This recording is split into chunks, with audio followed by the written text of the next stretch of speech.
días a todos. Mi nombre es Natalia Madero y yo soy la gerente comercial de Amezquita. Y en nombre de todo el equipo les damos las gracias por hacer parte de este espacio que hemos creado especialmente para ustedes. En Amezquita, como parte de la red Alinea Global, estamos comprometidos en brindar acompañamiento estratégico y actualizado frente a los retos fiscales que enfrentan las empresas en Colombia. El día de hoy compartiremos con ustedes el webinar de tendencias de la fiscalización sobre el impuesto de la renta y nos acompañarán para esta sesión William Oviedo, que es nuestro gerente de servicios tributarios, y Eduardo Delgado, que es nuestro abogado de servicios tributarios. Nati, pasa la anterior. Las recomendaciones para una mejor experiencia durante el evento son las siguientes. Este seminario web está siendo grabado y será publicado en el canal de YouTube de Amezquita. La herramienta está configurada para que solo los moderadores tengamos el micrófono abierto. Los asistentes pueden realizar las preguntas a través del chat. Estas serán respondidas al finalizar la sesión en un espacio que hemos designado para esto. Al finalizar el evento, les compartiremos un formulario de retroalimentación en donde les pedimos de su apoyo, diligenciarlo para tener una mejora continua en nuestros webinars.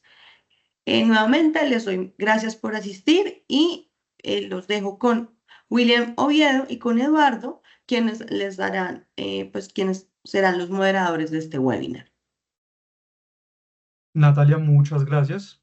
Bueno, muy buenos días a todos, clientes, colaboradores, amigos que se conectan al webinar, como siempre, buscando una actualización en estos temas de tendencias de fiscalización. Básicamente, el principio o el propósito con el cual queremos traerles a ustedes una charla tiene un origen, una fuente relacionada con una comunicación que emitió la Dirección de Impuestos y Aduanas Nacionales, DIAN, en su sección de grandes contribuyentes, con relación a las tendencias de fiscalización que están encontrando para la realización del impuesto sobre la renta en cada una de sus etapas de la declaración.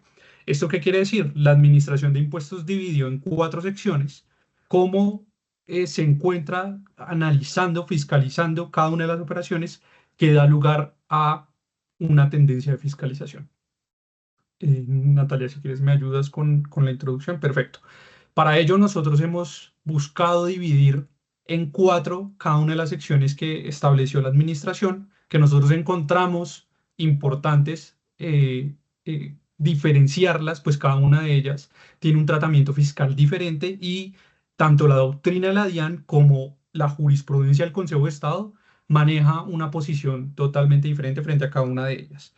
Estas se dividen en las prácticas abusivas o simuladas por parte de los contribuyentes, los errores comunes en aplicación de interpretación de normas tributarias, las infracciones relacionadas con operaciones internacionales y los errores documentales y o probatorios que se manejan al momento de realizar la depuración del impuesto sobre la renta. Con base en esto, de estos 4 puntos, vamos a desarrollar cuáles son los ítems que se han analizado por parte de la administración y qué recomendaciones consideramos deben tener en cuenta nuestros clientes, contribuyentes, al momento de hacer la aplicación de estas normas o la interpretación de las mismas. Para ello, vamos a iniciar con el primero de ellos, y es prácticas abusivas o simuladas. Acá, como siempre lo hemos hecho en estos webinars, me gusta poder tener una conversación fluida y no solo un detalle de enunciativo, por medio del cual con nosotros Eduardo podrá tener o podrá vislumbrar cada uno de los elementos que podemos discriminar, describir sobre los que nosotros consideramos importantes. Entonces, para iniciar, como vamos a tocar cada uno de los puntos, van a tener en cuenta que vamos a tocar unos comentarios importantes frente a la norma tributaria y frente a las operaciones que la administración se encuentra fiscalizando. Iniciemos con el primer punto, con relación a las prácticas abusivas simuladas, y sobre estas se derivan 4 subyacentes. En primer lugar, corresponden a las erogaciones internacionales sin justificación económica. ¿Qué quiere decir esto? Que para efectos del impuesto sobre la renta, la la actuación que realicen los contribuyentes de sus operaciones económicas, las actividades que desarrollen contractuales, tendrán que tener un propósito económico sustancial. Es decir, que no basta con la formalidad contractual, la formalidad de facturación, la formalidad de ciertos tipos, pues si no existe la realidad económica, aquella sustancia que se deriva a que la operación termina siendo real, la administración puede determinar que esas erogaciones, esos gastos que se acreditan por operaciones internacionales no son deducibles en la renta. ¿Y esto por qué? Por un criterio que ha determinado el Consejo de Estado, que se ha establecido como la sustancia económica en las operaciones. No basta con los documentos jurídicos, no basta con la facturación electrónica, sino que además de ello se debe poder probar con otros elementos de juicio que la operación tuvo una realidad económica. ¿Y esto cómo se hace? Validando las actas de entregables, validando los entregables y estableciendo que efectivamente hubo un servicio prestado o un bien entregado asociado de de esa operación. Para ello nosotros consideramos que siempre se debe tener en cuenta el artículo 121, pues es donde establece que se debe tener no solo una relación de fuente, perdón, una relación de causalidad con con los gastos de fuente nacional, sino que además de ello debe practicarse una retención en la fuente, como es bien sabido. Si quieres, Eduardo, avancemos con la segunda, te doy la introducción. Muchas gracias por el espacio. Mil gracias, William. Mil gracias a todos los presentes por acompañarnos. Digamos que como bien haces alusión, es muy importante tener en cuenta que la sustancia económica, es decir, que detrás de las formalidades como el contrato, la factura y demás, exista un servicio, un bien que realmente sea adquirido. En ese orden de ideas, la segunda, digamos, práctica abusiva o simulada que la DIAN ha detectado como común es el uso indebido de figuras de colaboración empresarial con fines elusivos. Ello por cuanto sabemos que este es un contrato atípico que permite un cierto grado de configuración por parte de los contribuyentes. En ese orden de ideas, digamos que se ha detectado que en algunas ocasiones no se hacen estos contratos con el fin de aunar esfuerzos para desarrollar un negocio, ¿sí? O para llevar a cabo un proyecto, sino que se hace este tipo de figuras asociativas para disminuir la base gravable o incluir costos y gastos que en efecto pues no corresponden, ¿sí? Entonces digamos que en esta práctica abusiva lo que se ha detectado es que a pesar de que hay un contrato, es decir, en este caso un joint venture que puede cumplir con todos los requisitos legales y contractuales, el mismo se hace únicamente con el fin de eludir las cargas tributarias. Y cuando esta es la finalidad y cuando el contrato detrás no tiene un servicio tangible, no tiene un bien que se esté entregando, no hay nada que sustente la realidad económica de la operación, pues digamos que estaríamos dentro de la consecuencia de la que trata el artículo 869 y es que estaríamos ante un abuso tributario. Entonces, es una práctica pues que debemos evitar, ya que cuando se van a validar estas operaciones no se debe mirar únicamente la formalidad, sino la sustancia. Es decir, también se podrán validar qué empleados se usan para prestar el servicio o qué medios electrónicos están aportando las partes, cuáles son los entregables que se le dan al cliente final o cuál es el servicio final que como tal se genera. En ese orden de ideas, pues digamos que es entrar a revisar la sustancia económica que hay detrás de este tipo de operaciones. Perfecto. Sí. Recordemos que el artículo 18 del Estatuto Tributario regula los contratos de colaboración empresarial y establece cuál es el tratamiento fiscal que se le debe otorgar en materia del impuesto sobre la renta. Recordemos también que los contratos de colaboración o las operaciones de colaboración tienen un antecedente y es básicamente la normativa contable aceptada en Colombia y es allí encontramos las asociaciones y los otros grupos sobre los cuales el ingreso se reconoce con relación a la utilidad, mientras que para efectos fiscales el ingreso se reconoce con relación al ingreso bruto, que al cual se le reconoce a su vez a los partícipes los costos y gastos en proporción a su participación dentro del proyecto. ¿Por qué es una figura elusiva? Porque entre las partes no existe una prestación de servicios. Y al no existir una prestación de servicios, no puede haber lugar al hecho generador del impuesto sobre las ventas, no puede haber lugar a la retención en la fuente, al no existir un pago aún en cuenta, sino una distribución de ingresos por una colaboración. Por ende, esta es de las figuras más llamativas que le generan a la administración de impuestos al momento de realizar una fiscalización. Si quieres, avancemos con las otras porque tenemos tiempo para empezar a abordar cada una de ellas. Perfecto. Y frente al segundo componente de prácticas abusivas o simuladas, como ya lo vimos, además de los contratos de colaboración empresarial y la sustancia económica, encontramos las fusiones empresariales con el fin de trasladar pérdidas y los costos o gastos con proveedores ficticios. ¿Qué encontramos dentro de las funciones empresariales? El artículo 147 del Estatuto Tributario establece que la sociedad absorbente o resultante de una fusión no puede compensar las pérdidas fiscales acumuladas por las sociedades fusionadas, utilizando para ello sus propias rentas líquidas ordinarias. ¿Por qué es una prohibición de las prácticas abusivas o simuladas? Las personas, los abogados, las actuaciones y operaciones que se hacen por una fusión, usualmente cuando tienen una sociedad absorbente por fusión, compensan las pérdidas fiscales en un 100%. La norma fiscal no prohíbe la compensación, lo que hace es limitarla y lo hace con relación a una ecuación que establece el mismo artículo 147 y es básicamente al porcentaje de participación que cada patrimonio de las sociedades fusionadas represente dentro del patrimonio total de la entidad resultante. Es decir, le dice compense, pero limítelo a la participación dentro del patrimonio de la nueva sociedad. No compense el 100% de la operación.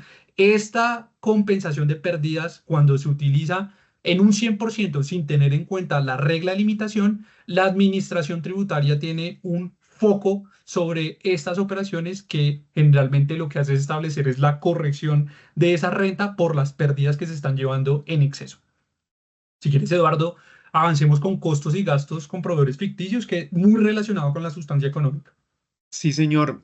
Como bien lo mencionas, digamos que cuando una empresa adquiere los servicios o bienes de otra empresa y esta como contraprestación pues emite la factura en debida forma, la DIAN ha encontrado que la formalidad de la facturación en una operación no es suficiente para acreditar que la operación es real. Hemos encontrado que en procesos de fiscalización la DIAN ha ido más allá. Ha empezado a cotejar dónde queda la empresa, quiénes eran los empleados de esa empresa, hace citaciones a entrevistas al representante legal, incluso analiza si el proveedor ha presentado las declaraciones asociadas a esa actividad o en general si ha presentado declaraciones a lo largo de los años subsiguientes a incluso del mismo año respecto de esa operación, ¿sí? Entonces, en ese orden de ideas hemos encontrado que la DIAN en los procesos de fiscalización le ha dado mucha fortaleza a las pruebas indiciarias, que son aquellas pruebas que a pesar de que son indirectas, llegan a la administración a un racionamiento lógico y a una presunción. En ese sentido, si uno entrevista al representante legal y no lo encuentra, si va a la sede y en la sede no están las oficinas, si no hay empleados vinculados con la empresa, si la empresa no ha presentado las declaraciones de IVA, de retenciones, a pesar de que exista una factura y en la factura esté debidamente documentada en la contabilidad de la empresa adquiriente del bien o del servicio, pues la DIAN a través de todos estos indicios puede llegar digamos, a entender que lo que hay es una simulación de un costo o un gasto con un proveedor ficticio.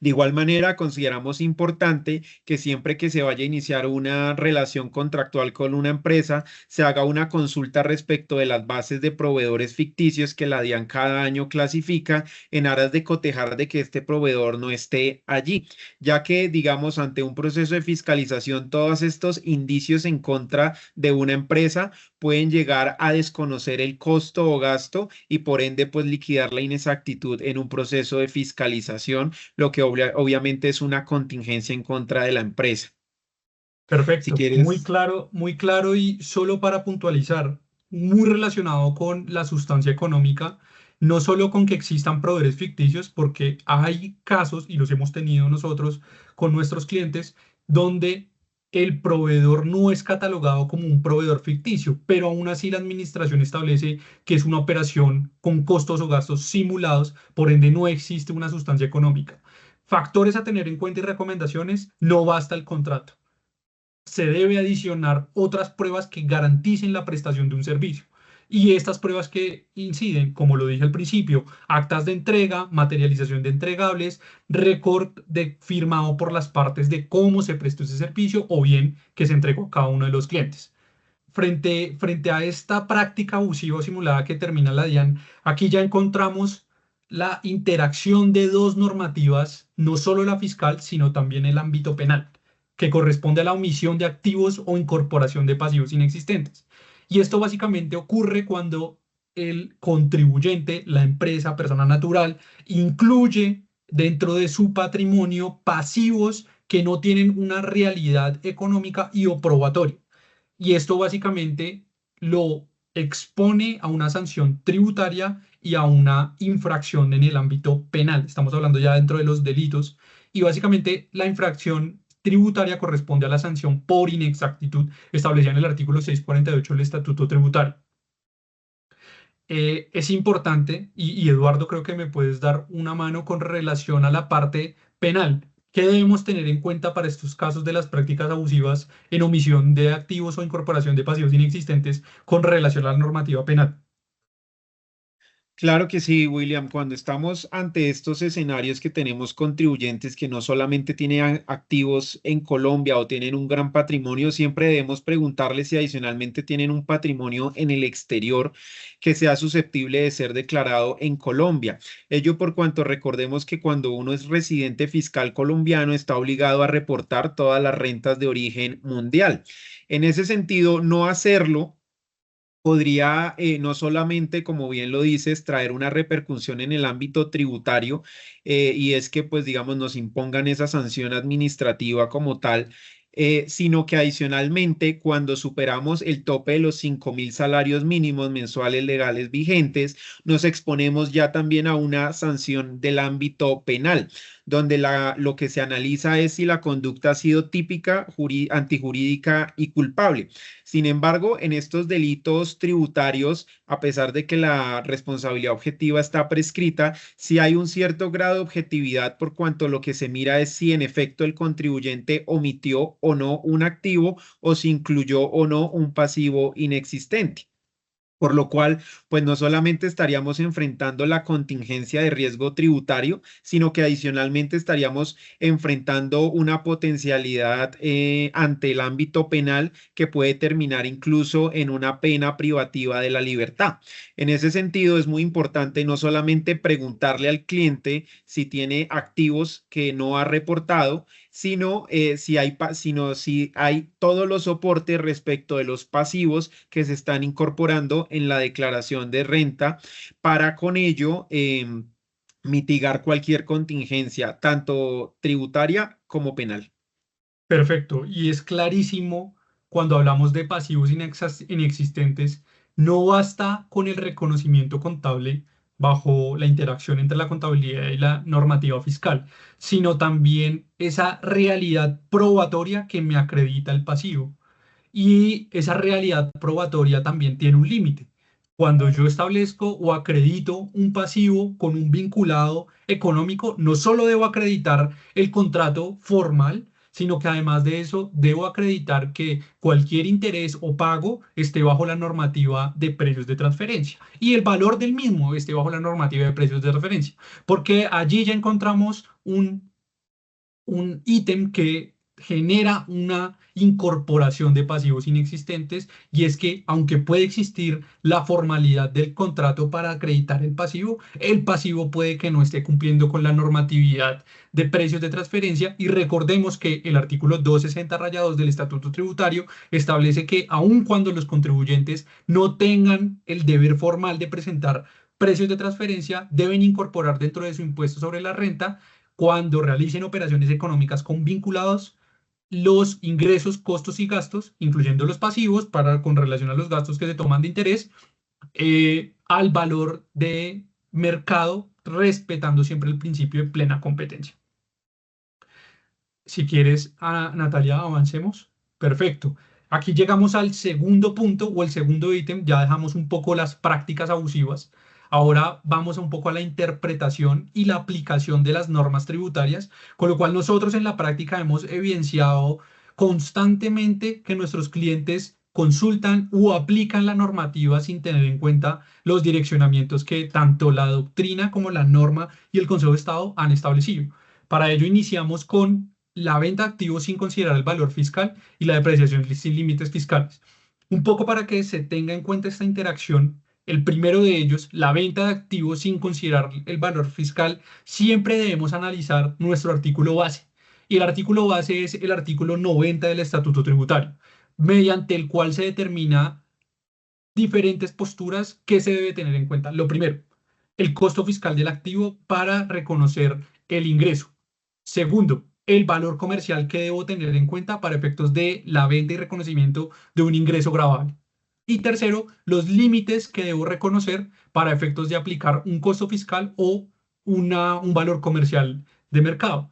El artículo 90 es un artículo base, artículo que para todos los efectos de venta de activos fijos va a tener una consideración especial, inclusive dependiendo del activo fijo. Recordemos que el artículo 90 no solo nos hace referencia a los activos de bienes inmuebles, como son los activos fijos de bienes inmuebles, propiedad, planta y equipo, sino además los activos incorporales, como son las acciones que se tienen reconocidas en una sociedad por parte o de una persona natural o por parte de otra sociedad. Para cada una de esas dos operaciones, el artículo 90 nos determina cuál es su costo fiscal y cuál es el precio mínimo de venta que debo tener yo como contribuyente en cuenta para determinar la renta líquida la declaración del impuesto sobre la renta. Entonces, ¿qué hemos encontrado? Nuestras recomendaciones, que lo hemos evidenciado muy comúnmente, hay o se acostumbra a que cuando hay una venta de un activo fijo, el valor de venta, sin considerar las reglas del artículo 90, se lleva como ingreso bruto, eh, ingreso gravable. Y el costo fiscal, es decir, el valor patrimonial del activo, se lleva como costo operativo. Cuando la norma lo que establece es, en la venta de activos fijos, determine la utilidad por la venta del activo. Es decir, no me lleve el ingreso de la venta, ni tampoco se lleve el costo paralelamente. Lléveme únicamente la utilidad que usted encuentre con relación a la diferencia entre el valor comercial y el costo fiscal del artículo 90. Importantísimo que nosotros consideramos no solo la depuración, sino las reglas que se deben tener en cuenta, y es la diferencia entre el costo fiscal, el avalúo catastral y el autoavalúo cuando hablamos de venta de bienes inmuebles. Y el costo fiscal constituido por las sumas efectivamente pagadas para su adquisición o activación, que es el costo que se reconoce en el valor patrimonial. Importantísimo, porque nosotros hemos recordado a nuestros clientes en varias ocasiones que la depuración del artículo 90 tiene su regla especial tratándose de venta de activos fijos, sin considerar un costo fiscal correspondiente o reconociendo un ingreso que no corresponde a la venta del activo mismo. Eduardo, en la depreciación sin límites fiscales encontramos una regla similar a la anterior, no a la venta, sino a la anterior en prácticas abusivas en fusiones, y es cuando hablamos de esa limitación. ¿Qué nos dice un poco esta depreciación sin límites fiscales y qué ha establecido la DIAN al respecto? Así es, William. En primer lugar, me gustaría hablar respecto del artículo 135, que menciona los tipos de bienes que podemos depreciar. Allí, en primer lugar, encontramos lo que es propiedad, planta y equipo, que vendrían a ser los activos fijos. En segundo lugar, nos habla de los activos tangibles que pueda tener la compañía en su patrimonio. Y en tercer lugar, nos habla de los activos de exploración de recursos naturales renovables o no renovables. De igual manera, ese artículo nos dice qué tipo de activos no podemos depreciar digamos, bajo el artículo 128, que son las materias primas, los inventarios y los bienes en producción. Teniendo ello claro, entonces encontramos qué tipo de bienes podemos depreciar. Y para depreciarlos tenemos que seguir las reglas estipuladas en el artículo 128. Allí el artículo lo que habla es que la depreciación debe tener, digamos, unas causales razonables de acuerdo pues a las prácticas contables, pero también al desgaste que pueda tener ese bien. Por ejemplo, para efectos, digamos, del ejemplo que se presenta, si tenemos una compañía que en el 2023 tiene un bien, en este caso es un activo fijo, como lo es un camión, que lo tiene a un valor, al año inmediatamente siguiente no lo podría depreciar en más de un 50%, porque pues digamos, este límite como tal no lo permite, ya que tiene que atender a las reglas de la razonabilidad. Por lo que pues evidentemente no se podría hacer. Y también cuando se vaya a hacer la depreciación de un bien, pues tendríamos que validar primero el artículo 135 en aras de observar que en efecto sea un bien que podamos depreciar. Recordemos un comentario final frente a la depreciación sin límites fiscales. Recordemos que el origen de las depreciaciones nace de la normatividad contable y es el método sobre el cual nos establece qué depreciación vamos a utilizar y cuál es la vida útil para determinar dicha depreciación y cómo lo vamos a realizar. La diferencia con la normatividad fiscal no es que exista una depreciación paralela, es que la depreciación fiscal me establece un límite para utilizar esa depreciación contable. Lo que al final del día va a generar son diferencias contables y fiscales, generando diferencias temporales que se van a recuperar a lo largo del tiempo por la limitación que va a tener la norma fiscal. Y llegamos dentro de los errores comunes en aplicación de normas tributarias a dos puntos característicos, los cuales versan sobre la omisión de ingresos por intereses presuntivos. Y aquí quiero entrar en detalle. Los intereses presuntivos es un ingreso que no se reconoce o que más bien los contribuyentes no suelen tener en cuenta, generalmente cuando tienen accionistas o inversionistas del exterior. Lo recalco un poco más en el exterior porque es más frecuente que con los de los accionistas nacionales. Los accionistas nacionales también sucede más en empresas de familia, cuando generan préstamos con sus compañías, pero cuando hay préstamos de sociedades nacionales con inversionistas del exterior, generalmente estas operaciones se hacen o se realizan comúnmente para financiar las compañías. Estos préstamos, cuando no se establecen unas tasas de interés bajo precios de mercado, la normatividad fiscal nos hace una presunción para efectos del impuesto sobre la renta y nos dice, independientemente de que si se pactó un interés por debajo del precio de mercado o no se pactó, por la mera existencia de un préstamo entre accionista y sociedad, vamos a reconocer unos intereses presuntivos. Y la norma que dice, el interés va a ser equivalente a la tasa de DTF vigente a 31 de diciembre del año inmediatamente anterior grabable. ¿Y esto qué quiere decir? Existen prácticas donde se surge la financiación, pero no se reconoce un interés. La norma, o más bien la DIAN, lo que está haciendo en estas operaciones, es decir, hay omisión de ingresos por intereses presuntivos, porque no reconoció el interés presuntivo sobre esta operación. Eh, Hubo un momento, y acá una nota al pie, y estamos hablando del año 2023-2024, donde la tasa de interés estuvo en exceso alta. Entonces, inclusive habían momentos donde las compañías estaban pagando mucho más interés presuntivo, o más bien pagando, reconociendo un ingreso por interés presuntivo mucho más alto que lo que hubiese sido si pactaban un interés por las partes de precio de mercado. Entonces, una situación importante al momento de la fiscalización y es tengan en cuenta que cuando realicen préstamos entre socios y accionistas, perdón, sociedad y accionistas, se debe reconocer una tasa de interés a precio de mercado o la normatividad hace una presunción de intereses presuntivos que reconocerán un ingreso grabado, sea para el accionista o sea para la sociedad, dependiendo quién sea el acreedor del préstamo. Eduardo, en amortización de activos intangibles encontramos la regla de depreciación, pero aplicada a los intangibles. ¿Cómo la Es desarrollamos? correcto, William. Al respecto, debemos atenernos en primer lugar a lo que nos indica el artículo 143 del Estatuto Tributario. En ese sentido, debemos tener en cuenta que el activo intangible, que podría ser, por ejemplo, un desarrollo tecnológico, una patente, una marca, ¿sí? Digamos, todos estos activos como tal, podrán ser amortizados siempre que tengan una vida útil definida y ésta sea medible y sean adquiridos a terceros, ya que la normatividad prohíbe la amortización cuando son adquiridos entre vinculados económicos.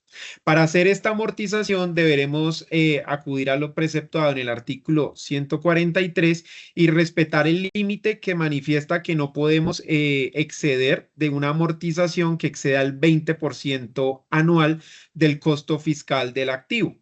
En ese sentido, digamos que ahí tenemos la primera regla. Y la segunda es que si el activo intangible está ligado a un plazo contractual, este se amortizará en línea recta durante ese tiempo. ¿Qué quiere decir eso? Que se amortizará en concordancia con la duración del contrato. Digamos que como tal, así es como debemos amortizar el activo de conformidad con lo estipulado en el artículo 143. Dentro de los errores comunes en aplicación de normas tributarias, encontramos tanto el incremento injustificado del patrimonio como la deducción de multas y sanciones no deducibles. Un poco este incremento injustificado del patrimonio, Eduardo, hace referencia a cuando existe el reconocimiento de activos, o más bien se reconoce una cuenta dentro del patrimonio que no venía reconociendo anteriormente y no tiene relación con el ingreso. Un poco esta injustificación del patrimonio, que a veces sí es justificada, dependiendo del caso concreto, cómo funciona, qué establece la normatividad fiscal. Claro que sí, William. Digamos que cuando una empresa tiene una contabilidad formal y año a año ha venido cumpliendo con sus obligaciones formales, ¿sí?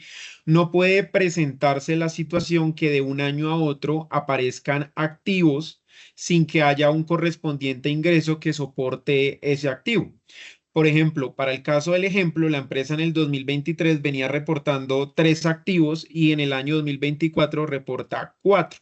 Para yo poder hacer ese reporte de ese cuarto activo, tendría que tener un ingreso asociado que me permita capitalizar esa renta, ya que, digamos, todo ingreso tiene que tener una trazabilidad que esté de manera adecuada, ya que no cumplir con esto nos llevaría a aplicar el artículo 236 del Estatuto Tributario, que habla de la comparación patrimonial, que es lo que busca, es buscar una coherencia en el incremento del patrimonio del contribuyente, porque todo incremento debería estar asociado pues a un ingreso que esté efectivamente reportado.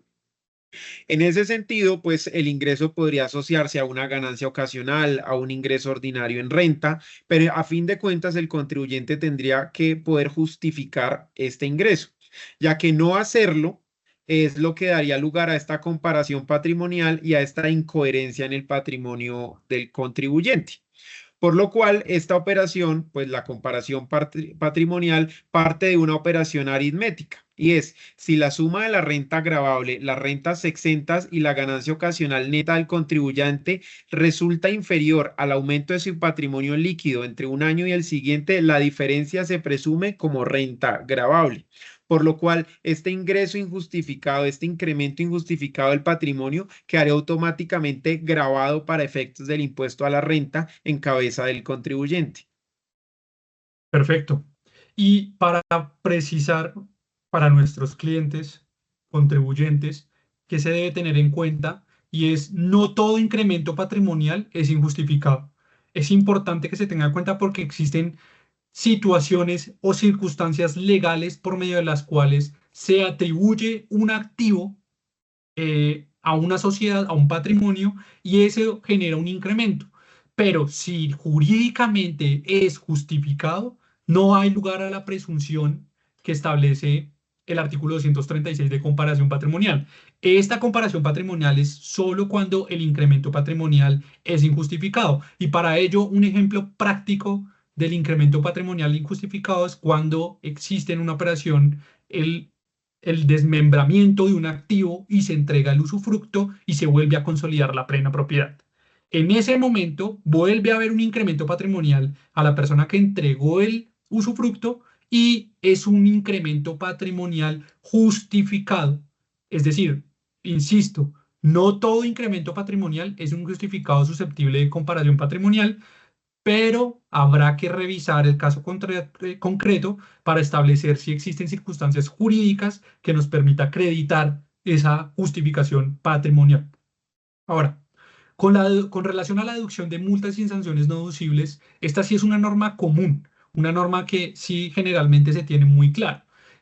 Pero en relación con ciertas circunstancias, como lo es cuando son sentencias laborales, sentencias de cierto aspecto sancionatorio, pero queremos traer en cuenta un orden de las deducciones, y es básicamente que las deducciones pueden ser o prohibidas o limitadas. Prohibidas cuando no cumplen los requisitos del artículo 107 y limitadas cuando la misma norma establece que podrán ser deducibles hasta un tope, como es el caso de las depreciaciones. Las prohibidas con relación a las multas y sanciones, tanto la Administración Tributaria como el Consejo de Estado ha establecido que no es justificable razonablemente darle la deducción de cláusulas penales, que es el caso concreto que queremos traer, como un gasto deducible a los contribuyentes, pues esto incrementa o más bien justifica a el incumplimiento de relaciones contractuales entre las partes que dan lugar a una cláusula penal.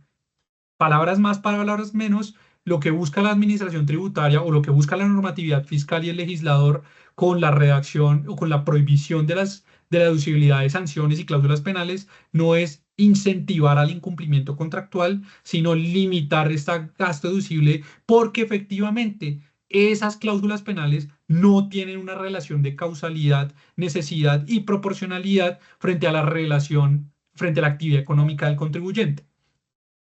Importantísimo que se tenga en cuenta, traemos el ejemplo de las cláusulas penales, que no es el único ítem que se debe tener en cuenta, sino que además hay otros tipos de cláusulas. Cláusulas que se deberán analizarle en los casos concretos. Por ejemplo, cuando existen sentencias que generan culpabilidad por incumplimiento laboral, esto tendrá que analizarse si tiene una relación con prestaciones sociales o con alguna otra conducta. Si es con relación a prestaciones sociales, podrá ser deducible en el impuesto sobre la renta por los criterios de deducibilidad de gastos de nómina frente al impuesto sobre la renta. Una situación que consideramos sumamente importante para nuestros clientes, y es no toda multa o sanción es no deducible. Habrá que analizar el caso concreto. Si desean una asesoría sobre alguno de estos temas, contáctenos escaneando el código QR. De igual forma, les recuerdo que por favor en el chat dejen todas las preguntas que van surgiendo a través del webinar para que al final William y Eduardo puedan dar respuesta a sus preguntas. Mil gracias, Natalia. Gracias a Llegamos a ustedes. un tercer ítem dentro de las tendencias de fiscalización que ha establecido la administración, y es las relacionadas con las infracciones con operaciones internacionales. Y aquí queremos hacer un énfasis porque las operaciones internacionales son comúnmente entendidas para efectos fiscales como la retención por pagos al exterior y la interpretación de un convenio de doble imposición. No obstante, tanto un convenio como la retención en la fuente por pagos al exterior pueden generar interpretaciones diferentes dependiendo del caso, y es dependiendo la caracterización del pago o servicio que se realice o dependiendo la aplicación del convenio de doble imposición. Y aquí queremos traer uno en particular con relación a la tributación internacional. Y esto aplica para todos nuestros clientes que tienen sucursales en Colombia. Sucursales y o establecimiento permanente. Es más común la sucursal, pero existen muchos de los casos donde también existe el establecimiento permanente. Recordemos que el artículo 20-2 del Estatuto Tributario establece un requisito para la declaración del impuesto sobre la renta de dicho establecimiento permanente o sucursal, y es el estudio de atribución de rentas que se realiza bajo precios de transferencia para acreditar el ingreso, costo y gasto de la sucursal o el establecimiento permanente, que hemos evidenciado nosotros en nuestra actividad con nuestros clientes.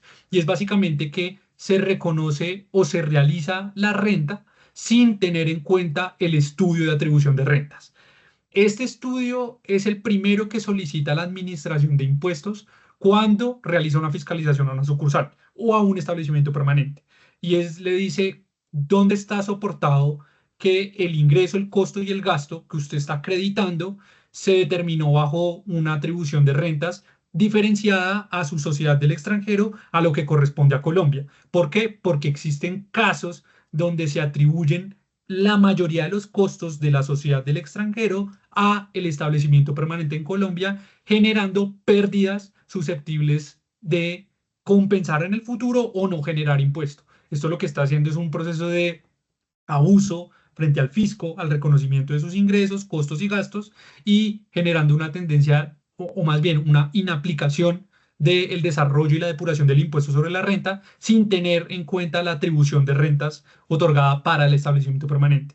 Primer punto importante que queremos que tengan en cuenta. Y frente a las infracciones, recordando un poco internacionales, Eduardo, la omisión del deber de registro de los contratos de importación de tecnología. Hoy ya muy comúnmente ya se conoce dentro de los contadores, dentro de los contribuyentes, que existe un registro que se debe hacer. ¿Qué debemos tener en cuenta? ¿Qué ha establecido la DIAN en estos aspectos? Claro que sí, William. Al respecto, debemos remitirnos a la resolución 8742 de 2023. En el artículo segundo de la citada resolución nos dice qué tipo de contratos se entienden como importación de tecnología. En ese orden de ideas, digamos que en un ejercicio diligente, lo que deberíamos hacer es analizar el contrato del cliente, ¿sí? Analizar a qué tipología corresponde y ver si el mismo se encasilla dentro de uno de los 7 contratos enunciados como tal en el artículo segundo. Sin embargo, esta resolución tiene, digamos, un artículo residual y es el numeral 7 del artículo segundo, que menciona a los demás contratos de tecnología. En ese sentido, entendemos que la administración tributaria reglamentó digamos, esta obligación de manera muy amplia y prácticamente con ese numeral número 7, entendemos que todos los contratos de importación de tecnología deben ser registrados, ya que al haber una cláusula tan residual como esta y pues el concepto de tecnología al ser tan amplio, podríamos estar en una contingencia si de pronto consideramos que nuestro contrato no se encasilla dentro de una de las otras 6 enunciaciones. Pero al existir esta cláusula residual, la recomendación y pues digamos que desde una posición conservadora sería que todos los contratos de importación de tecnología, independientemente de sus características especiales, sean registrados por cuanto el numeral 7 del artículo segundo, al ser un numeral tan residual y tan abierto, en una interpretación, digamos, laxa de la DIAN, podría decirnos que existía esta obligación como tal, ¿no? Por lo cual, pues la recomendación sería validarlo siempre y hacer el registro. Clarísimo. Recordemos que en la normatividad fiscal no existe una definición de tecnología, situación que deja también la interpretación abierta a esas normas residuales. Para hacer un contexto histórico, una nota al pie rápidamente, el Acuerdo de Cartagena, que creó la Comunidad Andina de Naciones, donde se incluye Colombia, Bolivia, Perú y demás, incluyen estas particularidades jurídicas internacionales, que es la importación de tecnología para cubrir la fuente del ingreso. Esta definición de tecnología hay que hacer un antecedente histórico más allá de la norma fiscal y donde nos define qué se entiende por tecnología. Sin embargo, este podría ser un argumento que podría establecerse para determinar que no todo contrato debe ser registrado ante la DIAN para acreditar el gasto deducible. ¿Por qué? Porque la definición de tecnología no está definida por la norma fiscal. Y es decir, si yo realizo una adquisición de licencia para una base de datos, eso se entiende como una tecnología, una incorporación de tecnología, siempre que yo esté haciendo una importación de esa base. Pero en los casos que yo realice un servicio que decida incorporar a la legislación colombiana, que puede ser una contabilidad, que puede ser una automatización, realmente eso no cumple con los criterios de tecnología. Pero es una situación que dejamos al asterisco porque esto deberá entenderse bajo interpretación, no solo con la normativa tributaria, sino con los antecedentes históricos de la Comunidad Andina de Naciones. Adicionalmente, los pagos al exterior sin practicar la retención en la fuente. Clarísimo, los hablamos desde un principio y es el artículo 408 del Estatuto Tributario establece una regla general y residual de cuáles pagos que se realicen al exterior están sometidos a retención en la fuente. Ojo, siempre y cuando sea entre un residente y un no residente.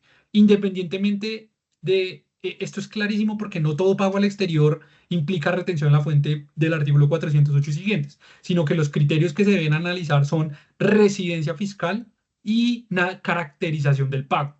¿Por qué? Porque el 408 nos vislumbra muchos de estos conceptos, pero los artículos siguientes, el 409, el 410 hasta el 415, establecen otras reglas para otras operaciones particulares. ¿Qué queremos traer acá en consideración frente a las retenciones en la fuente? Y existe una regla residual, que es la del 408 y siguientes, pero también existen unas reglas especiales que son cuando Colombia tiene suscrito un convenio de doble imposición con el país o la jurisdicción sobre la cual se está haciendo el pago o el residente recibe o el otro pago. Entonces, en ese orden de ideas, primero que todo, habrá que analizar si hay o no convenio, limitarlo o no y caracterizar ese servicio, porque no todo pago, insisto, cuando existe convenio, da lugar a retención en la fuente. Hay situaciones particulares donde la retención en la fuente termina siendo eliminada producto del convenio, pues se entiende unos servicios de beneficios empresariales que generalmente se le acreditan al estado de residencia que recibe el pago. Préstamos con vinculados en el exterior no lo vamos a desarrollar en su totalidad porque hablamos un poco con relación a los intereses presuntivos. Importantísimo que se tenga en cuenta la regla de subcapitalización en Colombia y es que cuando se acreditan gastos por intereses con vinculados, se debe tener un límite. Como les dije anteriormente, las deducciones o son prohibidas o son limitadas. En este caso, son limitadas bajo el mecanismo de subcapitalización que establece que solo son deducibles los intereses derivados de cuyo promedio anual no supere el doble del patrimonio líquido del contribuyente al 31 de diciembre del año anterior. Por esa razón es que la DIAN, la Administración Tributaria, está fiscalizando estas operaciones, porque se realizan la deducción en un 100% con vinculados del exterior, con relación a los intereses del vinculado exterior, cuando existe una norma de limitación. Finalizamos con el último ítem, que son los errores documentales o probatorios. Y Eduardo, ¿qué encontramos en costos y gastos sin soporte y pagos en efectivo? Claro que sí, William. En este apartado, la DIAN nos manifiesta que, digamos, hay ciertos errores comunes que aún se siguen presentando. El primero de ellos es gastos o costos sin soporte. Recordemos que, digamos, actualmente la resolución 165/2023 nos habla sobre la facturación electrónica y los documentos soportes. En ese orden de ideas es claro que toda operación económica debe tener una factura que respalde dicha operación o su respectivo documento soporte. De igual manera, recordar que el artículo 771-2 en su parágrafo 2 permite que aun cuando el servicio se haya prestado en una vigencia, la factura sea expedida con posterioridad, lo que hace que no haya excusa para que una operación no tenga una factura que esté debidamente soportada. El segundo de estos criterios es los pagos en efectivo. Recordemos que la DIAN actualmente y en general la política fiscal de Estado ha sido buscar la bancarización. Ello por cuanto los bancos al generar el reporte y la DIAN tener esta información, para ellos lógicamente es más fácil hacer los ejercicios de fiscalización. En ese orden de ideas, la DIAN a través del el Gobierno Nacional, el Estatuto Tributario Nacional a través del artículo 771-5 ha buscado eliminar los pagos en efectivo y ha buscado que se hagan siempre bancarizados. Al respecto, traemos a colación brevemente una polémica que se generó el año pasado por cuanto se había desconocido si estas plataformas como DaviPlata o Nequi servían o no como para soportar el pago en los términos del artículo 771-5 y al final la DIAN reconsideró su posición y estipuló que sí. En ese orden de ideas, pues simplemente recordar que los pagos deben ser bancarizados y los pagos no bancarizados estarán sujetos al límite del que habla el artículo 771-5, que por poner un ejemplo, dice que no puede superar el 35% de los costos o gastos. En ese orden de ideas, pues siempre tenerlo presente cuando se vaya a hacer un pago que de pronto no esté bancarizado, pero siempre propender por la bancarización para no tener ningún problema con después digamos, la política del porcentaje de los costos y gastos que a final de año pueda, digamos, perjudicar a la empresa. Si quieres, Perfecto, Eduardo. seguimos. Último ítem para que nuestros clientes y contribuyentes que están acá en el webinar se lo lleven presente y es el parágrafo segundo del artículo 771-2, que establece que para efectos fiscales los costos y deducciones efectivamente realizados durante el año o periodo gravable serán aceptados. Ojo, la norma me habla de efectivamente realizados, reconocimiento fiscal, y luego establece incluso si la factura o el documento equivalente tiene fecha del año siguiente. Es decir, no obstante de que la factura se emita en enero del año siguiente, si el gasto se realiza en diciembre del año inmediatamente anterior, es deducible en renta. Importantísimo que se lleven ese tip porque es muy común dejar de reconocer estos gastos deducibles por no contar con la factura en el momento del cierre del año fiscal. Eduardo, si quieres, culminemos con los últimos dos. Claro que sí, William. Recordemos que cuando una empresa tiene empleados formales, estos empleados se les debe hacer el pago de las prestaciones sociales, como es su salud, su pensión, su ARL y su caja de compensación. Ello es muy importante porque ello es un requisito para la deducibilidad de la expensa asociada al pago de trabajadores, ya que no hacerlo imposibilitará deducir esta expensa. Por lo cual, pues es muy importante siempre tener el artículo 108 del Estatuto Tributario Nacional en mente. De igual manera, cuando las empresas dan bonificaciones laborales, ¿sí?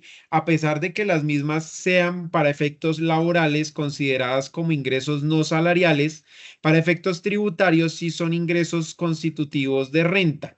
En ese orden de ideas, no se puede dejar de lado que las bonificaciones que se lleguen a dar fruto, por ejemplo, del desempeño o de indicadores que la compañía tenga estipulados, de igual manera deben ser objeto de retención porque para el trabajador son un ingreso susceptible de incrementar su patrimonio.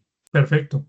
Yo creo que siendo las 9:30, finalizamos por hoy. Hacen falta dos ítems que se tengan en cuenta y son las donaciones no certificadas y la omisión del cálculo de anticipo en renta para que lo revisen, lo puedan estudiar con relación a estas tendencias de fiscalización. Natalia. Bueno, William, pues acá las personas asistentes tenemos dos preguntas. Si tienen más preguntas, por favor, pues nos las hacen saber. En este momento encontrarán un link, por favor, que los lleva a un formulario. Encontrarán el link en el chat que los lleva al formulario donde podrán evaluar el evento. Ya se los voy a enviar, ¿vale? Y de igual forma, pues ya les comento las preguntas que tienen las personas. Tenemos la última que es para el caso, para el caso de impuesto de renta de personas naturales, el retiro de aportes de pensiones voluntarias o cuentas AFC con cumplimiento de requisitos para beneficios no sujeto a retención contingente debe ser reportado como ingreso en el año que se efectúa el retiro o disminuirlo como renta exenta o simplemente no se reporta como ingreso en el año de retiro. Bueno, esta no es una renta exenta. Estamos hablando de personas naturales. La depuración de renta, esto no es una Mm. renta exenta, por ende no lo reportas como una renta exenta. Y dentro de la práctica se han asociado de dos formas. Puede ser un ingreso no constitutivo de renta o simplemente no se reporta el ingreso en el año del retiro. Y esto porque básicamente dentro del capítulo de ingresos no constitutivos de renta ni ganancias ocasionales, eh, se establecen los aportes obligatorios, no los voluntarios. Entonces, cuando estamos en los voluntarios, estamos en un supuesto normativo del decreto único reglamentario, donde se establece que efectivamente no va a ser sujeto a impuestos este ingreso. En la práctica, y esto vale la pena que se analice siempre particularmente, en la práctica lo que se utiliza es no reconocer ese ingreso al momento del retiro del año porque cumplió con los requisitos para no ser considerado en el aspecto fiscal como un ingreso. Y insisto, eso es un punto de personas naturales, que acá estamos en una diferenciación de aportes a pensión de personas naturales obligatorias y voluntarias. El caso que está a consideración es el de voluntarias. Vale. Otra pregunta. Si se incrementa el patrimonio por valorización de portafolio, ¿no hay rentas declarables? Recordemos que las valorizaciones no son gravables en renta, sino hasta el momento en que son efectivamente realizadas.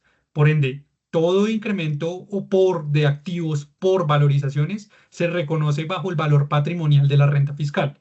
Si hay ingresos por valorizaciones a su vez, nos generan una diferencia temporal en el impuesto sobre la renta que se reconoce al momento en que el ingreso se realiza. Entonces, para responder la pregunta las valorizaciones no se tienen en cuenta para efectos del impuesto al patrimonio. Perdón, para el efecto del impuesto sobre la renta.